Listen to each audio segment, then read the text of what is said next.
All right, well, the game is getting underway. A big shout out again to Intel, Toomey, Zowie, and Perrier for making this possible. And let's go to the two voices who will be bringing us the match. It is Matchroom and Porosaurus. Gentlemen, take it away. Thank you, Toffees, Cam, and Clover. We're getting everything up and in the air, but I just want to give another follow-up shout-out to PGI.S being presented by Intel, where not just gaming happens, but all of PGI.S. We have a global event going on as we're all spread across the world and couldn't do it without them. Poro, it's game time. It is indeed, and my God, it's been a year, and we're starting off with a hot drop, baby. Burry Rom and TSG, let's go. Instantly coming through. Quick drop's going to be coming out of that. We can see Uzi's coming out. They can make the play around the outside of this. Gets a quick shot back over towards it. Got to look back over towards his left. Not going to spot it out. A quick pickup back on the other side of this, but you can see Burry Rom already in a little bit of trouble. Two members down to TSG's one with a nice firm angle looking back over there. TSG does have control over the situation and really does have a lot of them pincered back behind this. So Burry Rom trying to find an angle out from this position. Not going to find it just quite yet, but everything's starting to slow down just a touch, Poro. My man out there popping people with the Car 98. Volley Bear going to try to take a few shots, not going to land anything right now. Burry Rom just holding corners right now. Looks like TSG is going to go ahead and flush this one out. But that's a 2-1 trade so far. We'll see if TSG can maybe do a little bit of rallying here, because Burry Rom, they're just kind of staying there holding their corners while the TSG guys go about their business. Old school PUBG tactics right there. If you guys remember back in the day, Burry Rom essentially bringing out the bathroom strats, but just leading into the hallway, even got the shotguns prepped and ready to go. Everybody knows you do not want to round that corner. This is a Car 98, dude. Playing this patient, trying to make a little bit of a push up and forward. You can see Volley Bear not having any more shotgun ammo at the time. Maybe he could have some. We'll have to see if he goes for the reload on it. But the aggression starting to come through, loading up, getting the armor, getting the helmets, making sure whenever they go for this push back around, they are set. Gonna see the flashes come through, going for the flip back around. Oh, it does not connect. God, the last one up over on his side, trying to look back over for this one, see if he can peek back over through it. Gets the spray back over towards one with the shotgun, but can't pick up the other one. So with this, Burry Rom is not just our first blood, they are our first team eliminated. DGW finding themselves in a little bit of a spot on the outside of this. Good spray is going to come back over there. Doesn't get the down back over towards it just quite yet, but Detonation's trying to hold the line. Finally gets one of them down. It's going to be Pure Boy that gets down and flushed quite quickly, but a return not going to come back on the other side of it. Isn't this always the way? Only two teams from Japan, and of course they run right into each other. Just seems like this happens every time we have an international event. We'll see who comes out on top this time. Detonation Gaming White. We're in a little bit of a split at the time the fight broke off, with Furia kind of creeping up on their southern side here. Sees a well-known name in Japanese PUBG, been around forever, and he's going to be bringing up the rear. And another hard shift down to the south, and it's looking good for Day Trade to see what they decide to do here. Is all these teams from the north and the east are going to have to sort things out before they make their way in, Matchroom. Do note Soniqs' positioning right now. That is going to be key. They have got a pivotal point where they can really harass a lot of the teams. Zenith also in a pretty strong point back behind this. Na'Vi should be able to circle in right back behind them, but it is just starting to be a death trap back over towards the east. As you can see, it's just team upon team falling back over onto this angle. E36 Sylphia looking back over, trying to make sure to keep control. T1 has decided that they want to try to third party this, but it has moved into a very close range skirmish. You can see Aqua 5 trying to get a little bit more information to realize how that they're going to try to move through this. No team really moved into a strong gatekeeping position. You can see that two members of T1 are back and holding an angle on this, but have to play it very, very carefully. Meanwhile, on the complete opposite side, it's going to be a little bit of a fight breaking out as Na'Vi is trying to get a little bit more damage back over towards 4 AM. Nice flight coming back behind it, but Forever is going to go ahead and spot this one out, get the shots back over towards it, but it's going to come at a little bit of a cost. One of the members of 4 AM already down and flushed out. So it is just fight upon fight as everybody was trying to stay alive for so long. That means that the circle has gotten too small and it cannot contain the amount of teams that we've got going on. There's a skirmish that's happening back over towards the north that's starting to break out, as well as Soniqs, TSM, and K7 all finding themselves right on top of each other. And Soniqs already coming out the loser so far in this. They've lost Shrimsy and Tig. It's down to Win and Mime. They have the high ground here still, but they've got to try to do their best to third party onto this. They don't want to be the one that's getting third partied onto. So K7, TSM going to try to strike it out here. Win and Mime just need to be opportunistic here and try to stay alive as long as possible, see if they can pick up a few points. Find the angle back over towards it. You can see Mime's got himself a nice position to play. TSM's Miraku down on the foreground in this. It's all about the high ground advantage, but only 2 members for the Soniqs up. And do note, while this is going on, there is a little bit of a play coming up back behind it. As Meta hears this fight and sees an opportunity right back behind K7. Good positioning coming out from them as Silzen's going to potentially find an angle to work with, potentially throw a couple of grenades back over towards this. But now Iro and TSM have found themselves in a very sticky position, being essentially pinched between 3 different teams at the time. Luckily, Meta is having to contend back over with K7. Meta's trying to make their push back along this line, but K7's trying to find an angle for it. Savior living up to his name, getting the shots back over towards Wicked, but does go down. Meta is just walking up this hillside, taking upon team. Already up to 4 kills, and it's going to stack up very quickly as they're going for the flushes real fast. TSM aware of what's going on, trying to get the shots back over towards K7, as Soniqs has used this opportunity to move away from this positioning. I love the push from Meta there. I love that aggressiveness that they're bringing out here. Not afraid of anybody in this lobby. That's exactly what you want to see. Even if they lose a couple there, it's still the right play, the right push at the right time. We'll see if they can get anything else off of it, if they can survive this, as K7 and TSM still scrapping back and forth, and Mime and Win from Soniqs still looking for another angle as well, as this fight is just lasting forever. Good play coming out from TSM. Still managing to hold strong right along this point, but Meta is about to be in a point where they can start to contest against it. Last member for K7 sneaking up back behind everybody from Meta Gaming. Could be huge. Goes for the spray back over towards it. Does get one of them down as Meta goes running back over towards this other angle. Silzen's going to go ahead and get another pickup, and that's going to be K7 eliminated. But TSM still has the high ground, overwatching everything that's going on. Do note there's also going to be a nice toss coming down from Vard. Go ahead and get that flush back over towards it. So TSM making a massive amount of use of this high ground and constantly harassing Metagaming, who has just been running amok in this northern corridor. I mean, while Sonic stays alive, Meta has been doing everything they can, and they have looked fantastic doing it. It's going to be rough sledding here for Vard, as I think when maybe got him pinned down there. Oh, the grenade going to go just a little bit too far. So Vard stays alive for right now. He could still cause problems for Meta here.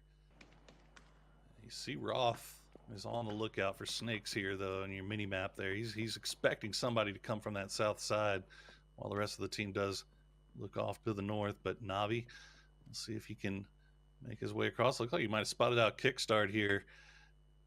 And he's just going to play it close to the vest, try to survive a little bit longer here as the circle starts slowly pushing in. Meanwhile, it looks like Meta has managed to make their way into the circle. TSM done.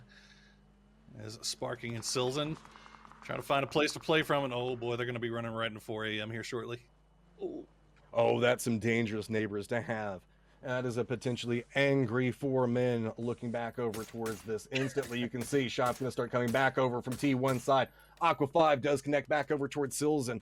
Going to have enough cover to potentially get the res onto it. But you can see what we're looking at for the potential last couple of circles. It's pretty wide out. There's a couple little dips, small ridges that you can play. Long toss going to come back over towards it. The bounce isn't going to go the direction it was hoping for, though. So Meta does manage to get the res back over towards this. New circle's about to pop. Looks like it could be pretty problematic for everybody that's still playing back over towards the end. Does go back over towards the north, and there we go. Nice grenade coming out from T1 to go ahead and flush that out and open up the center of the circle. This is a good-looking T1 squad right now. They're playing very, very well. It's not something that we've been used to seeing lately. Is they've kind of been being pulled in multiple directions, but it looks like the team comms on point. Well, they got to worry about Shandyan now too. As the snakes might be the biggest problem here for Zenith, as they keep playing the edge. They're finding good places to hold from, but they have no idea about orange. Or looks like Nurens has spotted out orange though, and Shandyan. And there you go. The snake finally strikes, gets the knock. Can't get the flush though. Zenith can get lucky here. They got to take this guy out before the flush comes through.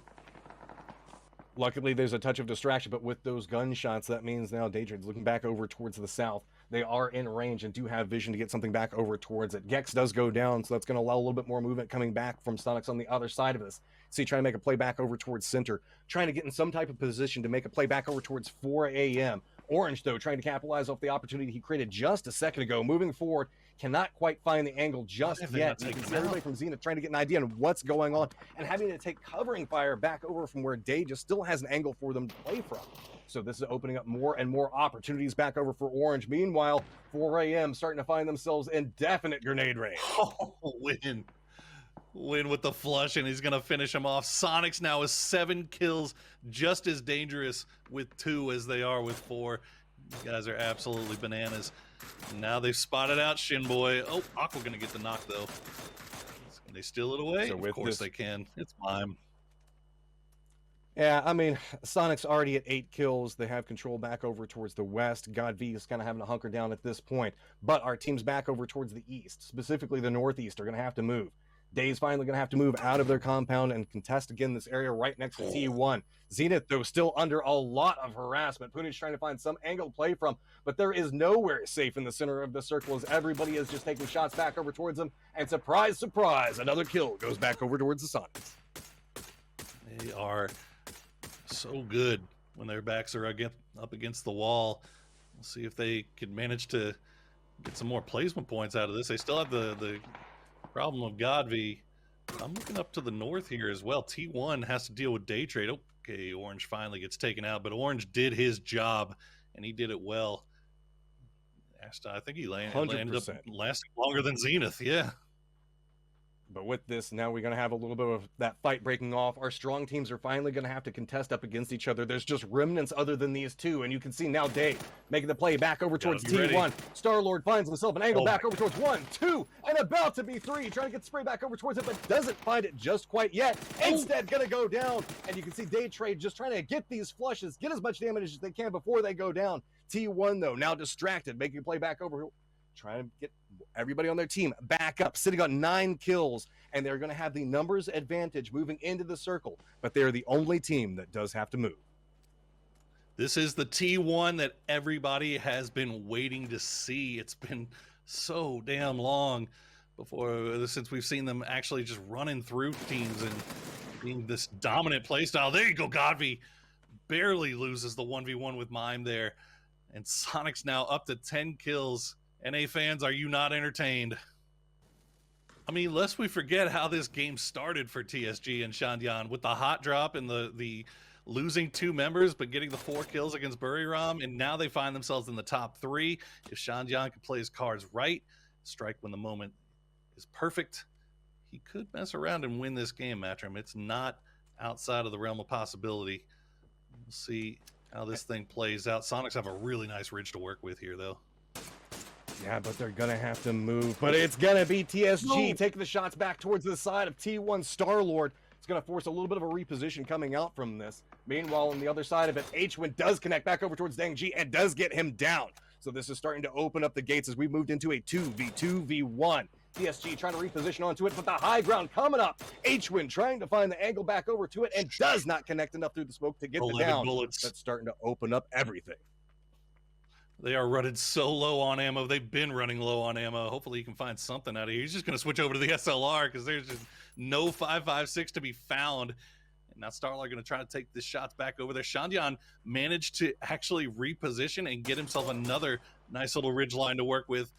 H-Win been using that mini all game long, and now he's switched over to the SLR. We'll see how long it takes him to adjust to the recoil difference there. Oh, he one shot in the head. Star-Lord, there it is! Walks in the open and Star-Lord goes down! That's a huge problem for them. TSG still holding on. This one member has been buying so much time and point upon point for his team. Not afraid to take the fight back over towards T1 or Soniqs both. Doesn't matter that he's outnumbered, but Soniqs, aware of what's going on, are trying to reposition through this Aqua 5, trying to connect the shots back over to take down this Thorn that has been the constantly hanging out in their side. Because now we are moving into the very last circle. 5 seconds before everything starts kicking off, and you can see it's going to be problems. A lot of these teams playing back over towards Edge. T1's Aqua 5 does have the closest position towards the safe zone, is going to be the last one to move. Soniqs trying to make a play back over towards TSG, but cannot find the angle. So with this, TSG trying to get a little bit of distance from them, starting to make the play back over towards it, but could put them back over towards Aqua 5's line of sight. The shot's going to go back over towards it, and there we go. Aqua 5 picks that one up, moving us into a 2v1, and it's 2 Goliaths looking back over towards each other. Good shot's going to connect from Mime. force a little bit of a reposition, and using that, H-Wood just runs down the hillside with covering fire coming up on the other side of it. Mimes trying his best to keep his teammate alive, so that way H-Wood can move right into the face of T1's Aqua 5. Playing around the outside angle for it, trying to look for it. Grenade's gonna roll back over towards it. Shots are gonna come up from the top of it, and it's gonna be Mime that connects with this one, and with 12 kills, Soniqs take the first game of PGI.S. We have been wondering for the entirety of 2020 if this Soniqs team was legit. Was this a team that was just NA good, or are they a team that is internationally good? They come in here, they kick the damn door down and let everybody know that NA is here to play, and Soniqs in particular are ready. The time is now, and they want to take as many points and as many kills and make as big an impression on the world of PUBG as they possibly can, as early as they can. All my life I want money and power, respect my mind, no die from last y'all. I pray my dick get big as the Apple Tower, so I can fuck the world for 72 hours. Goddamn.